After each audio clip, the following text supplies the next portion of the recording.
Well, this kind of goes without saying, however some people still believe that Venom can work without Spider-Man, which is dumb. So at this point, everyone should be fully aware that Sony is up for making a Venom spin-off film, which not only will it have no ties to the MCU, but will also seemingly neglect Spider-Man. And ever since the Venom spin-off film has been announced, and also the fact that they're not going to connect it to the MCU, or Spider-Man for that matter, everyone has been debating on whether or not Spider-Man should make some sort of appearance in the Venom spin-off film. Now some people do believe that it's okay for Spider-Man to not appear in the Venom spin-off film, however I stem from the other side, and that I believe that Spider-Man has to be somewhat established in this Venom spin-off film. And my main argument for this is that without Spider-Man, then you can't have Venom. And realistically, you can't just skip over the fact that Peter Parker had the Venom symbiote first, because if it wasn't for Spider-Man being the first host for the symbiote, then the symbiote wouldn't have any of the spider-like abilities in the first place. To me, it's like making a Joker origin story the kill and joke style, but just neglecting Batman's involvement in his entire origin. Because if it wasn't for Batman showing up at the Ace Chemicals, then the Joker would have never been born, in the way that we know him at least. Now I have found an article on Movie Pilot in relation to Venom and why they think it's a good idea for Spider-Man to not make an appearance in this spin-off film. So what I'm going to do is talk about each point that they've made and essentially argue against that. Now if you're unfamiliar with the article, then I'll post it in the description down below. And I highly doubt anyone will do this, but please don't send hate to any of them. This is just me sharing my opinions, and they are entitled to what they personally believe. So let's get into this. Now the first point that they made is the fact that the best incarnation of Eddie Brock Venom is from a short film that doesn't feature Spider-Man nor ties into anything from the mythos. And what they're talking about is from a fan film called Truth in Journalism. Now if you haven't seen it already, I'll post that in the description down below as well, because this is a really good fan film. However, what makes this fan film work is the fact that this isn't the Eddie Brock that we all know and love. And this is its own strange take on the character. In the comics, Eddie Brock has been portrayed as somewhat of a sympathetic character, but in the Truth of Journalism, Eddie Brock has been portrayed in a completely different light, and is more of an unlikable character who is all the more psychotic in my eyes. Like I said, this is just a little strange what if. And I would imagine that if Sony was to make a Venom spin-off film, they're going to make it closer to the comics. And they can't just skip right into Eddie Brock being Venom, because we need to understand what Venom stands for as a character, and where he came from. And Spider-Man's involvement with Venom's character is the key element that needs to be addressed. Now the second point that they made out is the fact that there are legitimate stories of Venom where Spider-Man is not involved.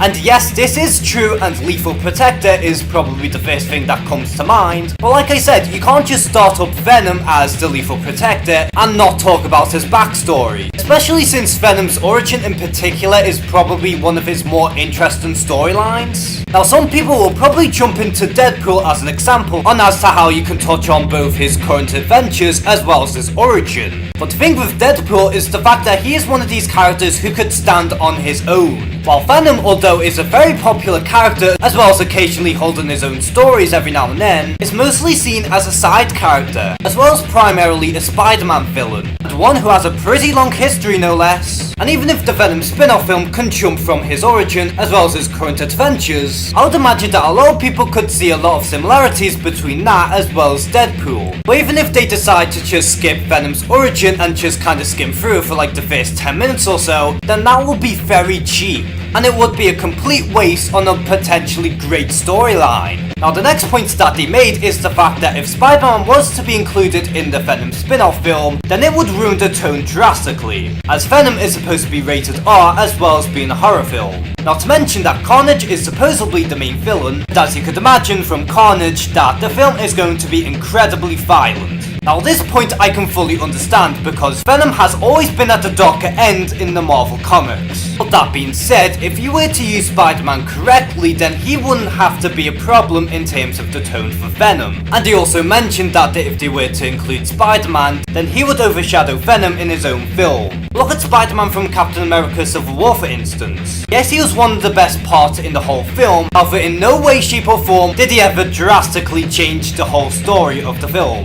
And so long as as he could use the character correctly while not using them too heavily, then that is no problem at all. And speaking of Civil War, their next point is the fact that Venom is not going to be connected to the MCU, nor will it be coming from Marvel Studios, which that in itself is a complete insult because Sony doesn't know what the fuck they're doing half the time. Like, how could you make a Spider-Man spin-off film featuring Venom without including Spider-Man nor having an established Spider-Man? And he also compared Venom to the likes of Logan and Deadpool, where although these are technically in the X-Men extended universe, for the most part they stand on their own. But the thing that works with Logan is the fact that we actually got to know the character as time went on. We've actually got to see the progression of the character ever since the very first X-Men film. Now this is just a bit of a what if, but imagine if Fox decided to start their very own X-Men extended universe just with Logan and without any of the X-Men films that came beforehand. And if Logan was the introduction to Wolverine for us, then this would be a very strange introduction as Logan is technically Wolverine's last story. And I know I sound like a broken record at this point, but the best way I can say this is that you can't start your alphabet with C before A and B. And like I said, he doesn't even have to be prominent in the film, he just needs to be in some form of flashbacks. And the next point they talked about is essentially the fact that this is going to be the Spider-Man cinematic universe, and that if they were to include Spider-Man, that would be overkill because we already have the MCU Spider-Man, who not only has his own series in the MCU, but will also be in the Avengers films. And also their last point is the fact that comic book references don't matter.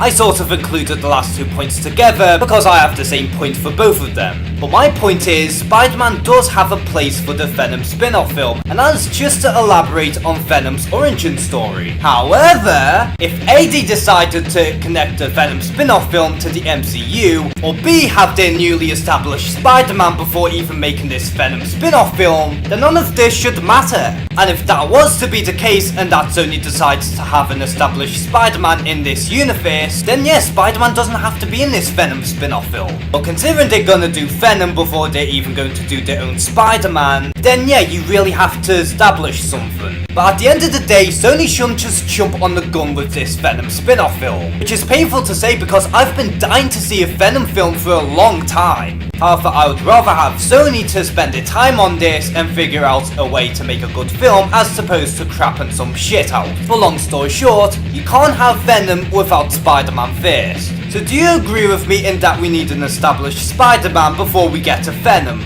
Comment below and share some thoughts. And as always, thank you guys for watching this video. Please like and subscribe. Take care and have a good one.